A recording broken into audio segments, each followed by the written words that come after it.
साक्षात दत्तगुरू महाराज स्नान करण्यासाठी येथे यायचे। पंचगंगा नदीचा उगम सुद्धा येथेच होतो। कोल्हापुरातील पहिली यात्रा सुद्धा येथेच भरते। आपण आलो आहोत दक्षिण काशी श्री क्षेत्र प्रयाग चिखली येथे।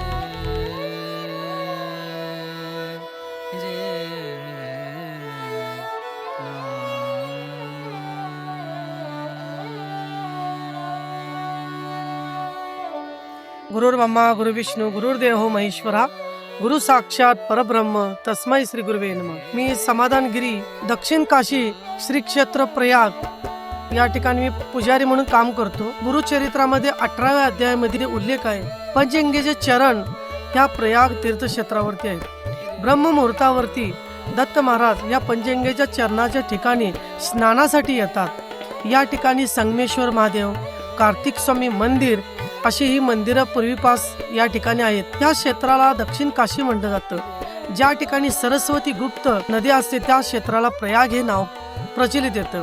कोल्हापूरमध्ये 275 मंदिर आहेत। त्या 275 यात्राक्रम भक्तांना होणार नाही म्हणून या तीर्थक्षेत्राचा या ठिकाणी भगवान शिवशंकरांनी विष्णूंनी या तीर्थक्षेत्राची स्थापना केली।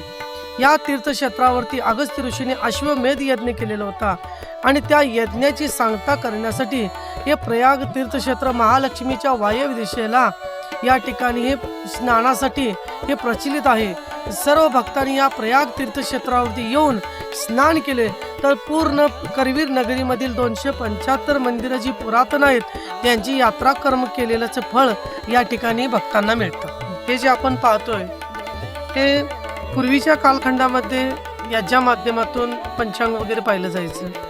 हे 9 ग्रह आहेत, 9 ग्रह आहेत आणि 9 त्रिक 27 नक्षत्र आहेत। ह्याच्या आधारे पूर्वीचे लोक ग्रहस्थिती हवामान ह्याचा अंदाज करून पंचांगमध्ये पाहून शेतामधली कामं वगैरे करायची।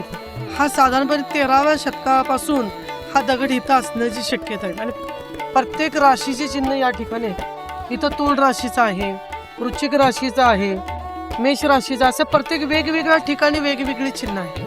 ग्रंथामध्ये आख्यायिका आहे की ज्यावेळी कार्तिक स्वामींनी माता पार्वतीला शाप दिला की जी स्त्री माझं तोंड बघेल ती 7 जन्मी विधवा होईल असा शाप दिला आणि त्यानंतर ते वनामध्ये निघून गेले। हे प्रयाग तीर्थक्षेत्र पूर्वी वन होतं आणि या ठिकाणी येऊन त्यांनी तपश्चर्याला इथं कार्तिक स्वामींची इथं पुरातन मूर्ती आहे। तर या ठिकाणी ते प्रत्येक वेळी ती झाकली जाते। फक्त कार्तिक पौर्णिमा ज्या दिवशी त्रिपुर पौर्णिमा आहे त्या दिवशी हे कार्तिक स्वामींचं मंदिर वर्षातून एकदाच उघडलं जातं। या तीर्थक्षेत्रावरती 5 नदींचा संगम आहे, तुळशी, कुंभी, भोगावती। ग्रंथामध्ये यांची नावं आहेत शिवा, भद्रा, भोगावती। ब्रह्मदेवानी, विष्णूंनी आणि शिवशंकरांनी या स्थापन केलेल्या नद्या आहेत। चौथी नदी जी आहे ती कासारी आणि गुप्त नदी जी आहे ती सरस्वती। ज्या ठिकाणी गुप्त नदी सरस्वती असते त्या ठिकाणी प्रयाग हे नाव प्रचलित येतं आणि या ठिकाणी पंचगंगेची सुरुवात या प्रयाग तीर्थक्षेत्रापासून होते। ही जी समाधी जी आहे ती मौनीगिरी महाराज म्हणून ही महाराजांची समाधी आहे। हे पूर्वी मुख्य पुजारी मौनीगिरी म्हणून या ठिकाणी त्यांनी जिवंत समाधी घेतलेली। उत्तर काशीमध्ये अक्षयवड हा हजारो वर्षापासून त्या ठिकाणी आहे आणि आपल्या दक्षिण काशीमध्ये सुद्धा हजारो वर्षापासून या ठिकाणी हा वड आहे।